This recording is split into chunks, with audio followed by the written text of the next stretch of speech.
Ngomong-ngomong soal rezeki, tentunya kita setiap hari kita yang mengejar rezeki, kita yang bekerja keras, kita yang mencari uang. Tapi di sini gua bakal kasih tahu 30 hari bagaimana keinginan itu dapat terwujud. Bagaimana kita bukan mengejar rezeki, tapi justru rezeki yang mengejar kita. Jika lo mau dikejar rezeki, yang lo harus tanamkan yaitu tentang mindset fundamental lo terlebih dahulu. Lo harus tanamkan mindset di diri lo bahwa hidup lo tuh harus memiliki kebermanfaatan. Kebermanfaatan tersebut dimulai dari hal yang terdekat terlebih dahulu, yaitu manfaat untuk keluarga, manfaat untuk lingkungan sekitar, dan big goals-nya adalah bermanfaat untuk negara lo. Kita harus bisa mulai dari diri kita sendiri dulu. Kadang dirinya belum kuat berusaha menerangi yang lain. Akhirnya apa yang terjadi?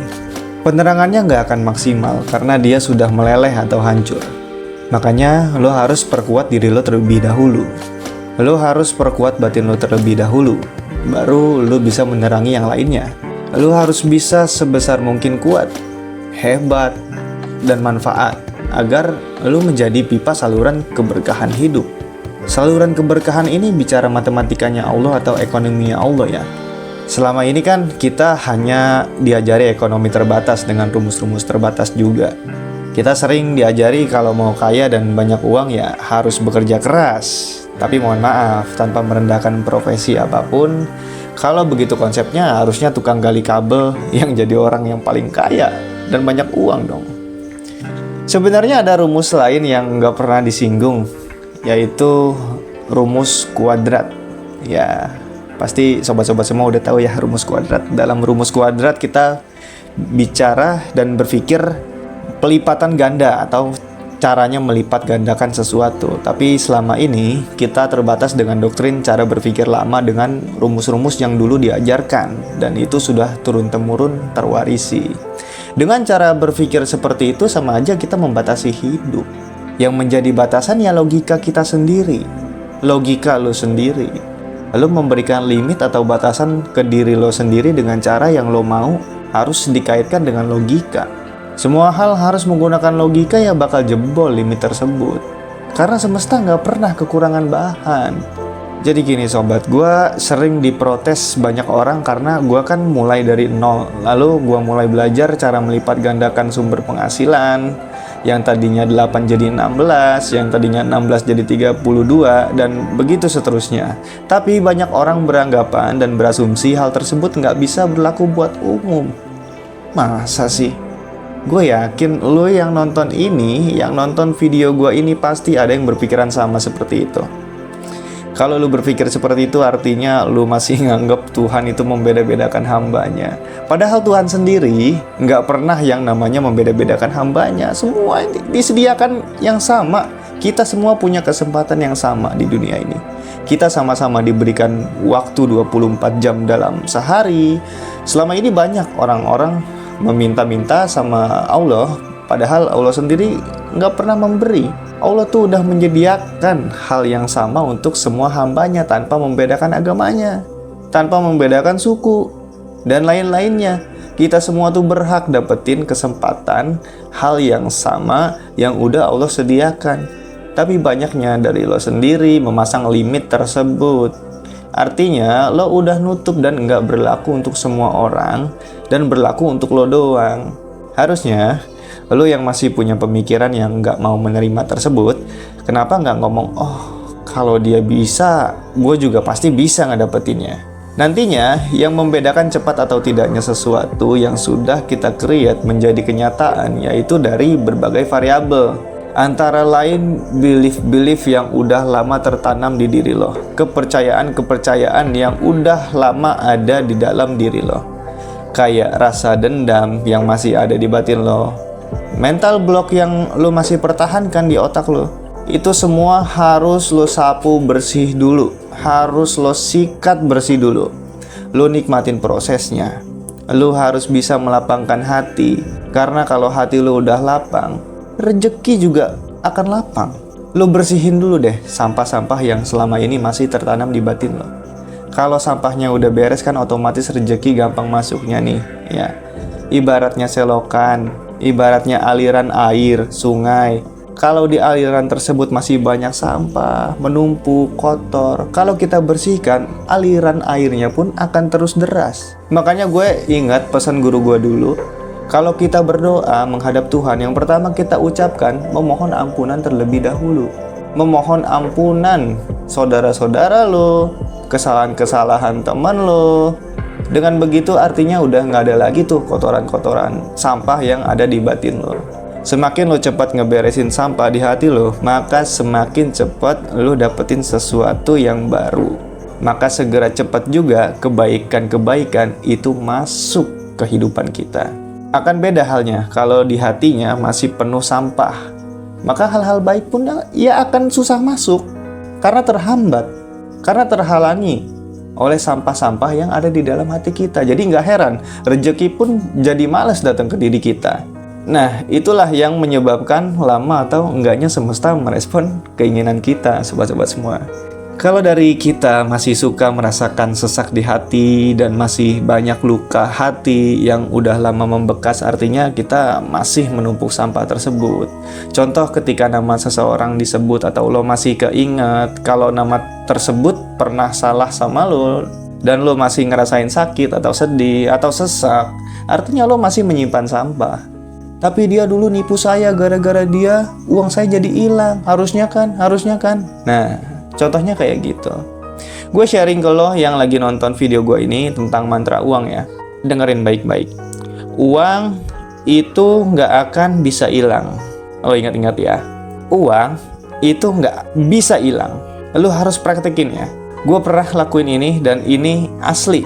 Mujarab. Ini beneran ya, kisah nyata. Dan teman gue pun ngelakuin ini yang akhirnya mengalami keberlimpahan dari hal yang nggak disangka-sangka, yang nggak bakal bisa sampai ke situ kalau lu cuma berpikir pakai logika aja gitu.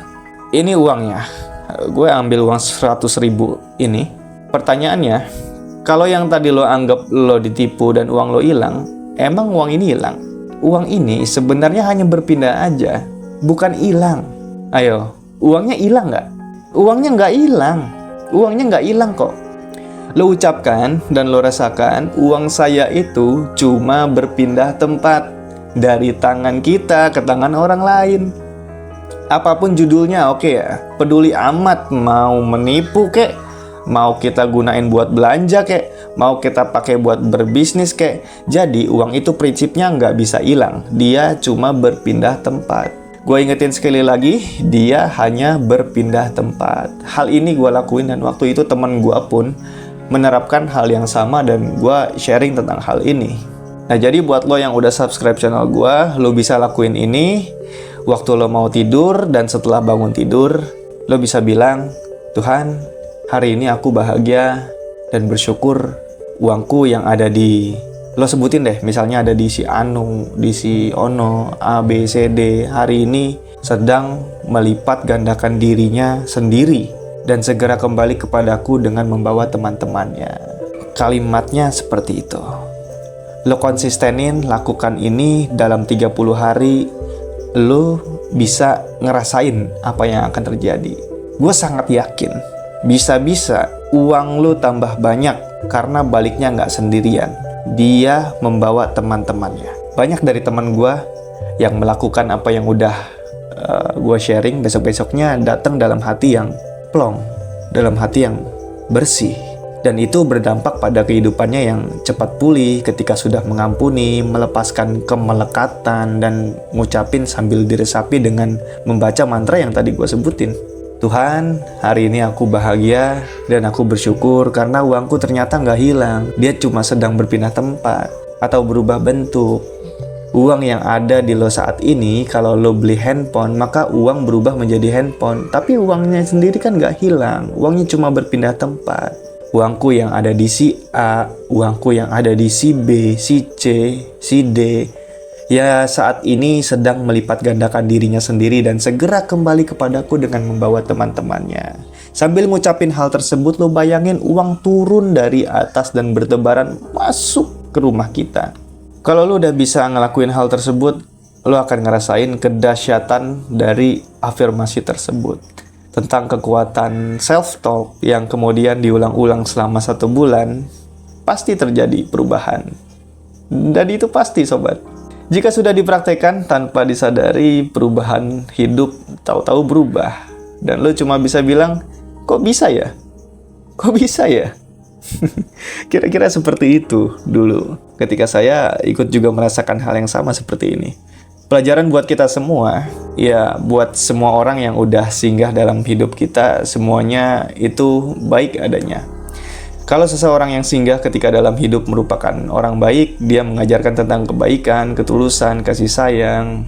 Tapi kalau yang singgah dalam hidup kita merupakan orang yang jahat terhadap kita, orang yang udah menculasi kita, orang yang udah merugikan kita, menipu kita, itu akan membawa pelajaran supaya kita bisa semakin kuat.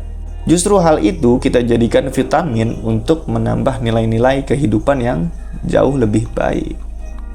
Jadi semua itu baik adanya ya. Dan jangan lupa semua bisa dipakai Tuhan sebagai cara untuk kita agar kita menjadi manusia yang lebih baik. Justru saat ini kita harus bersyukur dengan orang-orang yang dulu mungkin pernah ngejahatin kita, pernah ngomongin kita yang gak enak, yang gak baik tentang kita, yang ngelicikin kita.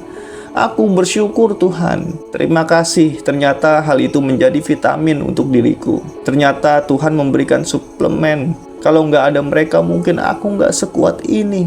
Kalau nggak ada mereka aku nggak bisa seperti ini.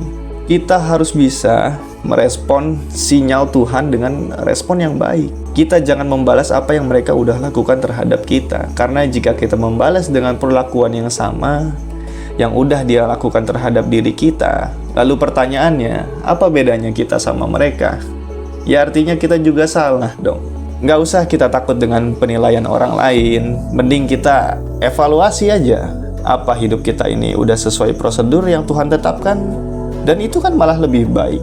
Jadi buat lo yang saat ini ada di posisi terendah lo, gak usah banyak overthinking, gak usah berpikiran berlebih. Lo bisa lakukan apa yang udah gue share tadi. Semakin lo terbiasa untuk self-talk, ngomong kepada diri sendiri, afirmasi, bermanifesting dengan yang baik-baik, maka dengan secara otomatis kedepannya lo akan dengan cepat dan mudah mendapatkan apa yang lo inginkan. Gue yakin banget. Oke, sobat-sobat, jangan lupa di subscribe, jangan lupa di komen.